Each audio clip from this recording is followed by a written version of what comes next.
Warning: tube amplifiers have lethal voltages inside them. Please do not attempt to build, test, or repair these without understanding and following all safety protocols. Hey y'all! I wanted to jump back on this A12 before things get a little out of control. Starting to see comments and things in forums and stuff that I want to address some questions that people have brought up and clarify what we have going on here. First one is, several people have said, oh, you clearly just have a defective unit. And they can't all be like this. Guys, that's not what's going on here. One, there's no cold solder joints. This is a simple enough amplifier where in 5 minutes I could go back through and reflow every solder joint. There's like 8 parts on each channel.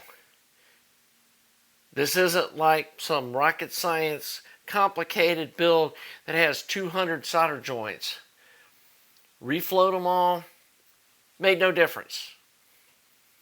Also, I disassembled what needed to be to measure all the components that are inside this amp.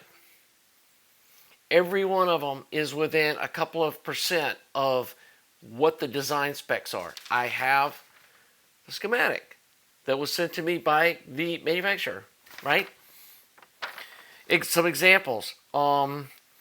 The 75 ohm or the 75k ohm plate load resistor measured at 76.1k. The 100 ohm UL tap resistor, 99.6 ohms. The grid leak resistor for the power tube is supposed to be a 470k. It measures 467k. And on and on. I mean, and even some of the more critical ones like the cathode resistor for the driver tube, supposed to be 2k. It was 1.98k. Everything's in spec.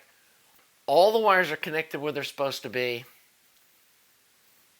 And I can't comment on what some other YouTube influencer that was shipped an amp, what he had. These are potted output transformers. They could have potted some other transformers in there, changed the bias points, came with a different power transformer, and he could have gotten something that you can't buy. I have no way of knowing. And I also have no way of knowing what this guy, whoever these people are, how many tube amps they've listened to, or if they compared it to other ones. I don't know. And I'm not going to say, oh, those people are dumbasses. I mean, all of that doesn't matter because this is what you're going to get when you buy one of these off Amazon. Y'all saw me unbox this. It was in the Amazon box, sealed. And, one thing I didn't go into, in detail was, it had this broken speaker jack. The box didn't have a scratch on it. It was wrapped in foam. And then the broken part of the speaker jack was laying in the bag with the amp. How does that happen? Unless the thing was broken and when they were boxing it up, they just threw the broken parts in the box and shipped it off. The other thing, when I opened up the bottom of the amp, there was 2 snipped off pieces of resistor lead about this long just floating around inside here. I mean, that's what you're getting at this price point with products like this. And this is exactly how this thing was engineered. So we're going to talk about that a little bit. And I've been doing some research. I've played around with the circuit a little bit, made some improvements, but then there's problems with those improvements.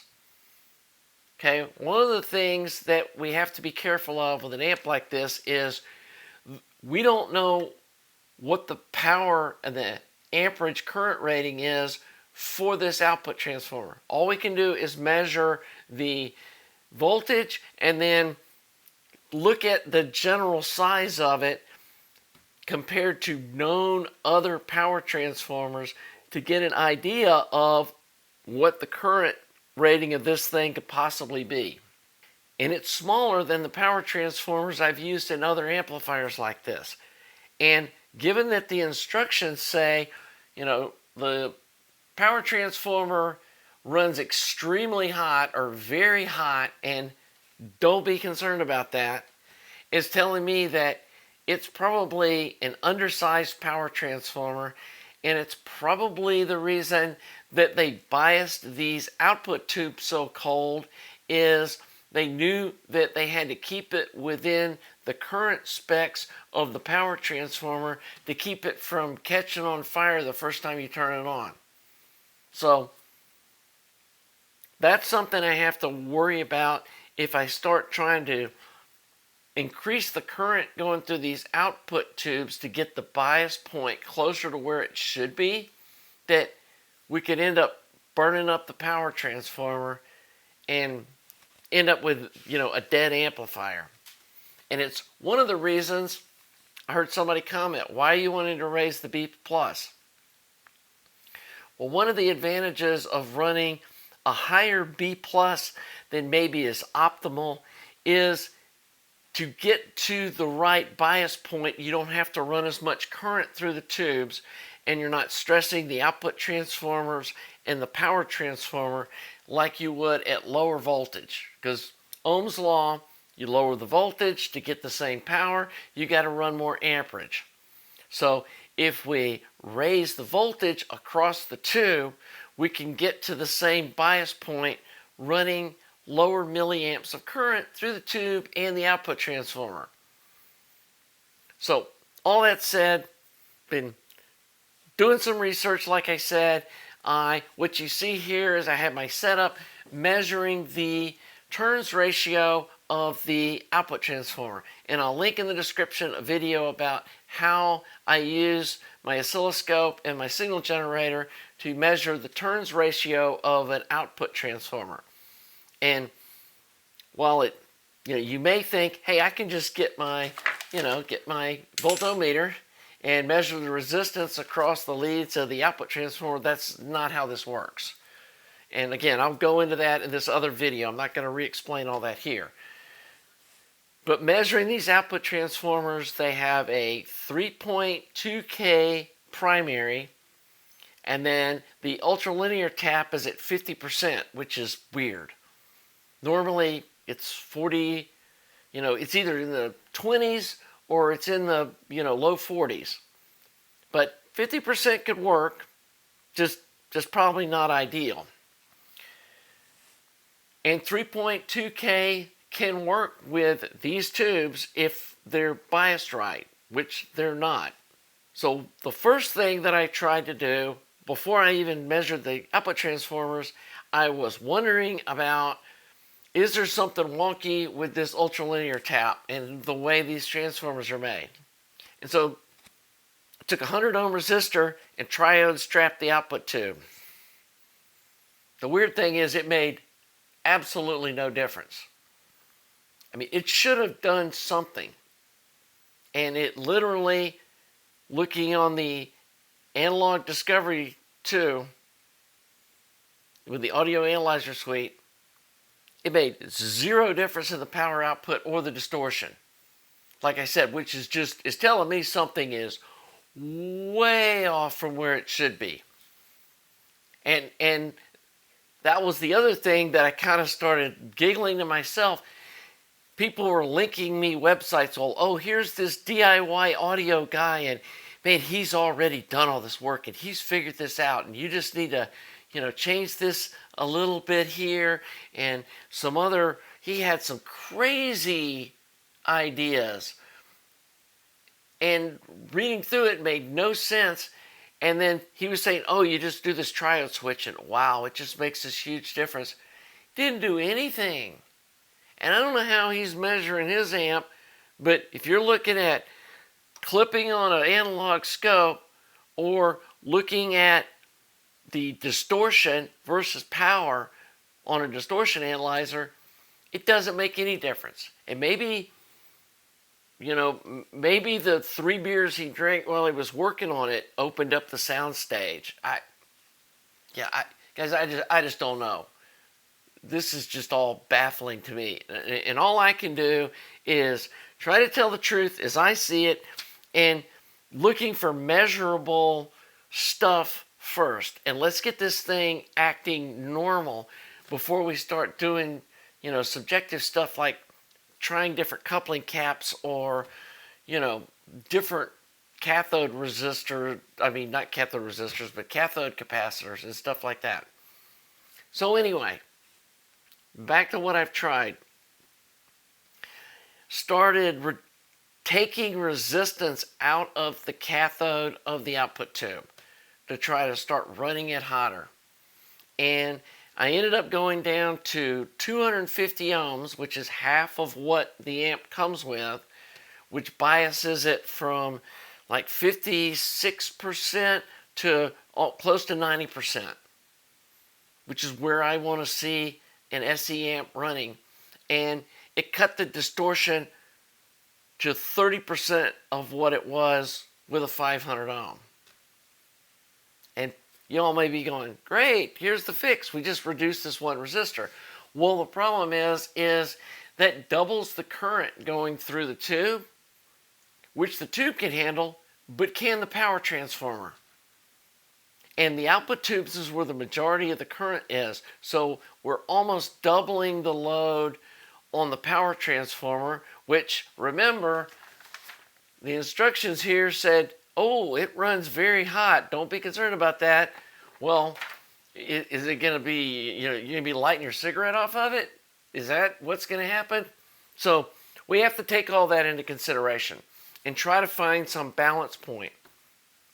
So back to one of the things I was talking about is raising the B plus will lower the requirement for the milliamps going through the tube, and the higher of a resistor we can run on the cathode to get to the same bias point. And I think that's partly the direction I'm going to run.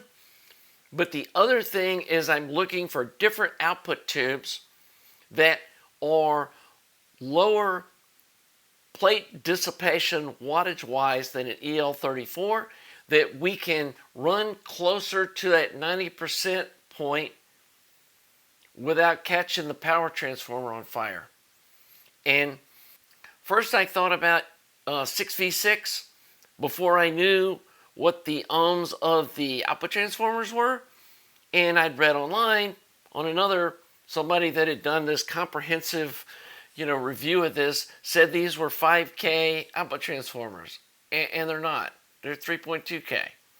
And so if they'd been 5K, a 6v6 might have been possible, but I think at 3.2K, that's too low a Z load to put on the output tubes. So I started looking around, and there's a 7591 tube that's, I believe it's a 19 watt instead of a 25 watt, and it's happy running into a 3.5K output transformer.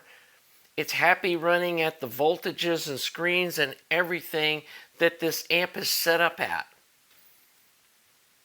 And again, we're trying to find first of all, the easiest solution to fix the majority of the problems. And I'd like to do this sort of like I did with the A50, that's like, here's the basic mods that you need to do. And my hope is that we can just drop a pair of these 7591 tubes in this thing without changing anything else, and it starts behaving. And then all you got to do is spend $45 on a couple of tubes. JJ reintroduced these, and I think Tungsaw's making them now too. It was a kind of new old stock only tube, then they'd gotten stupid expensive, and so they started manufacturing them again. So that's what I'm hoping. I've got a couple of those ordered. Probably be near the end of next week when they get here. I've also got some 6v6 tubes coming that somebody was saying that trio strapping a pair of those might work. But again, we're trying to work within the constraints of the transformers that are in this amp without having to start replacing hundreds of dollars worth of parts. And there may be some parts we end up changing like in the advanced mods, like if the 7591 tubes really do head us in the right direction, I think in addition to that, we're probably going to want to do some things to jack up the B+. And I'm thinking as part of that process, I'm going to convert this to solid state rectification and maybe just leave, I don't even think it's worth heating this tube up because that's just going to put more load on the transformer that's going to cause more overheating. And so get rid of the rectifier tube. The other good thing about these 7591s is they have lower heater amperage, so that'll take even more load off the transformer. So solid state rectification, get rid of this 10 ohm resistor that they've got in here to protect this crappy Chinese rectifier tube. Going to that, we can put a larger first cap. We can probably change this 22 to a 47 or maybe even a 100 UF first cap. And then the choke is a 2 Henry 200 milliamp choke, but it's got 82 ohms of DCR, which is DC resistance, which is lowering the B plus by about 10 volts.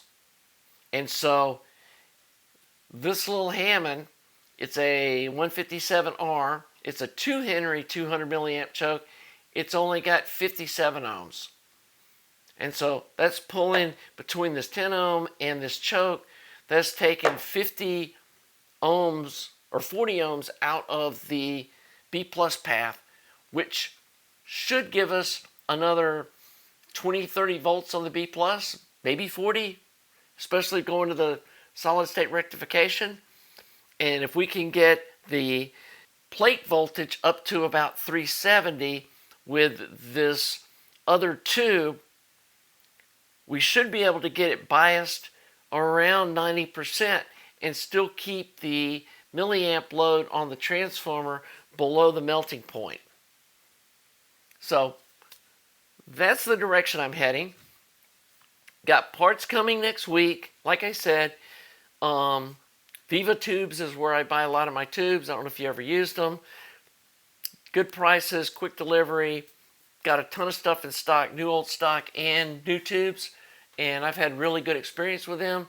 They're not paying me anything to say that. That's just so many tubes in the antique power or antique radio supply or audio supply. I'll put the two links in the description. Those are the two places that I get most of my tubes from, and had really good service from both of them. Yeah, I mean, that's kind of where we're at right now as a stopping point. But I just wanted to, answer some of the questions and some of the comments that have been brought up after the first video. I know that a lot of people were kind of shocked that I was saying what I was saying about this amp, how bad it sounds. And, if people like the way this sounds, I just enjoy it. You don't have to watch the video. You can ignore what I'm saying. But to you folks that have these and agree with me that they don't sound that great, let's try to fix this thing. And I'd love to be able to do it for maybe $100 in parts and transform this thing into something really sweet sounding for this price point without having to build something from scratch for you people that aren't ready for that yet. And so anyway, this is one of the struggles you have when you're trying to kind of come in on the back end and re-engineer something. I can't just go, oh, well, here's how many milliamps the tubes need and add all that up and then go buy that transformer. It's like, here's how many milliamps you have to work with, figure out how to get the most out of them. And honestly, I really enjoy the adventure and the puzzle of doing this. And I'm still learning just like you are, and I hope you're enjoying following along and learning with me about this stuff. This is one of the reasons I enjoy doing this and making these videos is I'm learning new stuff every time I dive into something like this. So if you'd like to follow along, or you enjoy the channel, please subscribe, please like the video, And I'll see you soon for more A12 fun. Have a great day.